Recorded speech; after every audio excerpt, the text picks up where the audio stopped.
Hello， 各位观众朋友，大家好，我是生态旅游的主持人潘浩。我们今天来到了桃园市龟山区的小精灵生态园。那这边其实是没有萤火虫的一个地方，可是有我们这边的阿德老师，他在这边花了20年的时间去研究萤火虫跟复育萤火虫。那我们现在就来出发找他吧。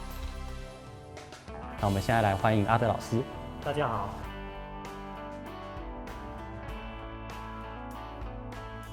想问老师，就是在这边的小精灵萤火虫园区有做哪些工作？因为我累积了非常多萤火虫的一些知识啦，我们把它剪辑的一些影片。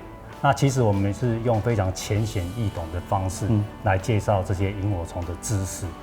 这桌上就看到这些都是萤火虫的标本。台湾是很幸福的宝岛，就是1到12月每个季节都有，这个是很少会有国家有这种情形的。所以我们以冬季出现的雪萤这个萤火虫来讲的话，全世界只有4个地方，只有4个国家看得到冬季的萤火虫，台湾就是其中之一。那它是怎么样发光的？萤火虫会发光，最主要是因为身体里面有一个叫做荧光素跟荧光酵素的物质。那这2种东西在透过氧气产生的一种氧化还原的一个反应而发生的光。那所以它是从什么阶段突然得到这个荧光酵素，然后可以开始发光的？萤火虫是很神奇的昆虫，它4个阶段，幼虫，然后到蛹，到成虫到产卵，4个阶段它都会发光。哇！你说从卵就会开始发光？对，卵就会发光。如果说有一些大型的萤火虫，它产的卵，有时候我们从肉眼就可以直接看到它发光。那感觉像一个珠宝这样。对，你讲珠宝，我就想到哈，其实我在20几年前第一次看到有一种萤火虫叫双色垂须萤。我第一次看到它的时候，我感动到流眼泪。为什么呢？因为它全身都在发光。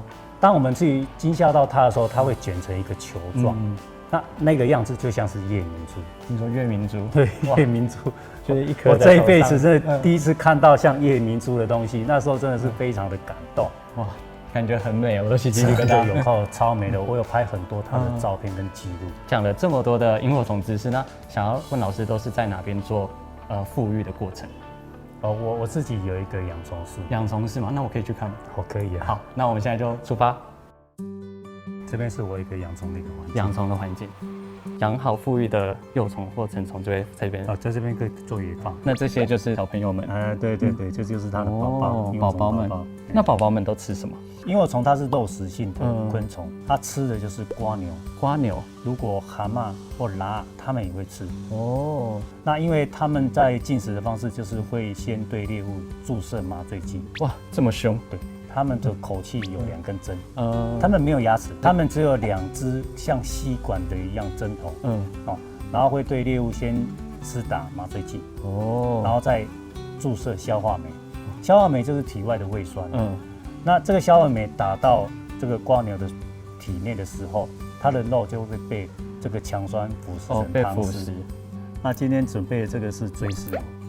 锥丝螺。对，锥丝螺在水螺里面，它的肉质算是软嫩的，米其林料理的概念。对，他们喜欢。这个有点像我们人在吃的，好像龙虾肉一样，非常。今天给他们这么好的食物。对，到雄虫这个阶段已经不需要进食了。他们不吃了。对，不会饿死吗？因为他们的口气已经退化。口气退化成吸管，就是因为它没有办法进食，所以它的寿命通常都在7天左右。哇，他7天就要赶快去结婚。对，好忙，好忙。因为它唯一的目的就是赶快传宗接代。我刚才看到一个很特别的，它屁股白白的地方，这是它的发光器吗？对，那就是它的发光器。所以它的发光器是在屁股。对，如果讲比较贴切一点，应该是在它的肚子啦。在它的肚子。它的发光器其实是在它的肚子的地方。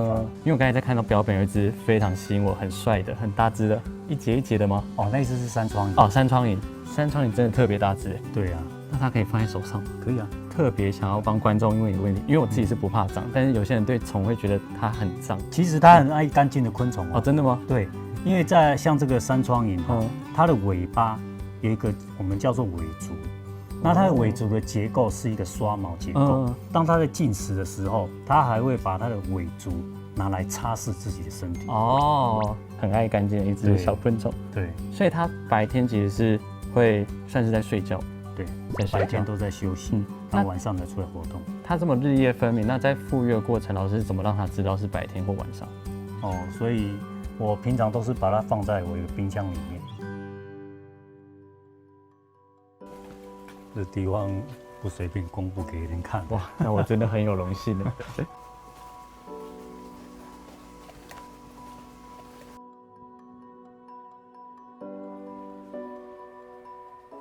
所以我现在来到老师的秘密基地，不知道老师现在在干嘛？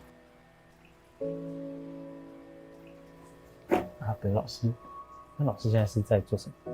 哦，我现在就是把萤火虫的卵孵化出来的小宝宝，那我要把它吸出来，开始准备要喂养它们。那我这边也有很多治疗的一些药剂，对，当萤火虫有发生状况的时候，也是在这边做治疗。那老师是在什么样的契机接触到萤火虫呢？就是我朋友跟我说，你有没有看过有一种在地上爬的毛毛虫会发光？